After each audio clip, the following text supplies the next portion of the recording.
अभी इसका एक अलग टाइप का सवाल है कि कंट्रोल अकाउंट विद एडजस्टमेंट्स।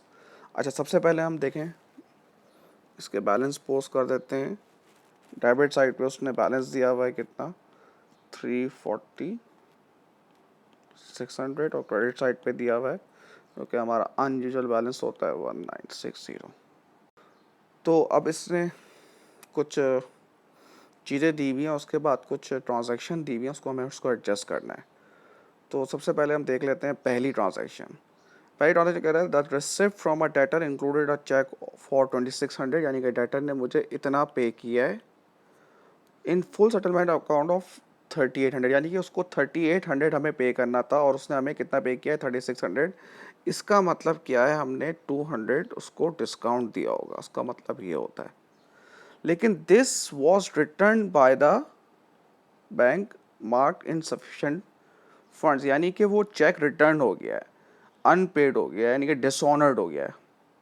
हमने अपने पास रिकॉर्ड किया हुआ था कि 3600 हमारे पास पैसा भी आया है और 200 हमने डिस्काउंट अलाउ दिया है उस चेक पर। अब पता चला कि वो चेक ही डिसऑनर्ड हो गया, तो हमें पूरी ट्रांजैक्शन को रिवर्स करना पड़ेगा। यानी कि सबसे पहली बात है, रिसिप्ट फ्रॉम डेटर जो लिखी हुई है हमारे पास, उसमें से मैं 3600 माइनस कर दूंगा। क्यों माइनस कर दूंगा भाई, क्योंकि इसमें वो चीज़ भी मौजूद थी, लेकिन हमें बाद में पता चला कि वो अनपेड हो गया है, वो डिसऑनर्ड हो गया, तो हम उसमें से 3600 माइनस करेंगे। और डिस्काउंट अलाउ को भी हमें कम करना पड़ेगा 200 से, तो ये हम यहाँ पे 200 रिकॉर्ड कर देंगे, तो ये हो जाएगा 3300 और ये हो जाएगा 235000। ठीक है भाई, इससे अंदाज़ा लगा ना, 10 लाख रुपए अपने बैंक में रिकॉर्ड किए हुए, सही ना, उसमें से एक 2 लाख का भी चेक है। अब अगर मुझे बाद में पता चलेगा कि वो 2 लाख का चेक क्लियर नहीं हुआ, तो ऑब्वियसली सी बात है मेरे बैंक में कितने पैसे होंगे। मैंने अपने पास रिकॉर्ड किया हुआ था 10 लाख रुपए, तो मैं बोलूँगा नहीं यार 10 लाख नहीं थे, -2 लाख, क्योंकि वो चेक डिसऑनर्ड हो गया, मैं 8 लाख रुपीज़ रिकॉर्ड करूँगा। तो यही मैंने बिल्कुल इस तरह से। अब सेकंड में हम देख लेते हैं भाई, Eva limited and J R both buyers and sell from each other. Eva owed 5000, J R owed 8600। अब इन्होंने ऑफसेट यानी कि कॉन्ट्रा जो है उसका उन्होंने कहा है कि हमें कॉन्ट्रा इसमें कर देनी चाहिए। तो कॉन्ट्रा आपको पता है कितने से बनती है भाई, कॉन्ट्रा आपको पता है कि छोटी अमाउंट से बनती है। इसकी लॉजिक, इसकी डिटेल, इसका कॉन्सेप्ट, ये सारा आपका क्लास में कवर हो रहा होगा। ठीक है भाई, क्योंकि ये मैंने जो है टू द पॉइंट जो है वीडियोस जो है बना रहा हूँ ताकि ज़्यादा डिटेल ना हो। तो ये आपका एक तरह से कॉन्ट्रा, एक तरह से भाई।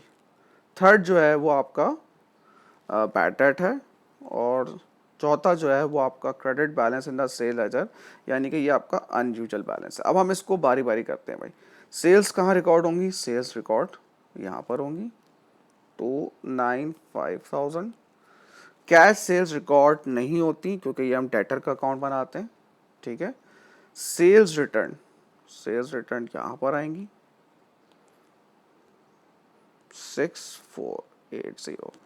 अब उसके बाद जो उसने लिखा हुआ है रिसिप्ट यानी कि बैंक, उसमें हमें बस एक एडजस्टमेंट ये करनी होगी कि 238,600 में से 3600 का चेक हमें वापस हो गया है, तो हमारे पास बैंक में अभी इतनी अमाउंट होगी।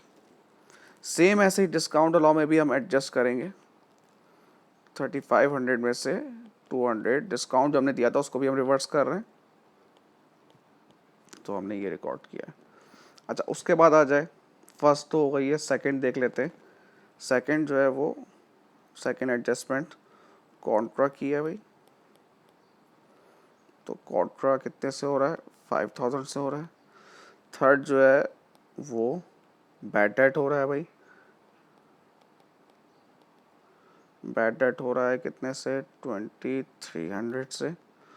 और फोर्थ जो है उसने कहा है कि अनयूजुअल बैलेंस जो है क्रेडिट बैलेंस है, डेटर में जो क्रेडिट बैलेंस होता है वो अनयूजुअल बैलेंस होता है। उसका मतलब क्या होता है कि ये आपने ये थोड़ा सा ना इसमें जगह का जो है वो प्रॉब्लम।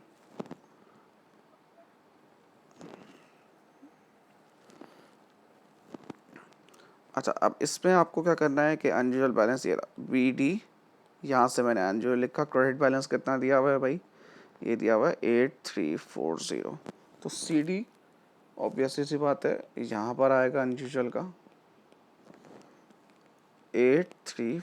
अब आप नॉर्मली जिस तरह से बैलेंस करते थे दोनों साइड पे आप उससे बैलेंस करेंगे तो आपको नॉर्मल जो है ये आएगा 643,940 643,940। तो ये जो CD जो नॉर्मल बैलेंस है वो आपका कितना आ रहा है? नॉर्मल बैलेंस आ रहा है आपका 3899 और ये आएगा BD। अच्छा भाई, ये जो डेटर का है ना, ये नॉर्मल बैलेंस है, ये बताता है इतना हमें डेटर से पैसा रिसीव करना है, और ये हमारा अनयूजुअल बैलेंस है। नॉर्मली आता है कि गलती से किसी डेटर ने हमें ज़्यादा अमाउंट पे कर दिया और हमें उसे वापस करना है, तो ये क्रेडिट साइड पर आता है, एक तरह से हमारा क्रेडिटर है। तो ये हमारा अनयूजुअल बैलेंस है, ये हमें उसे वापस पे करना है। और भी रीज़न होते हैं अनयूजुअल बैलेंस आने के, लेकिन मैंने अभी आपको ये बता दिया। Thank you so much.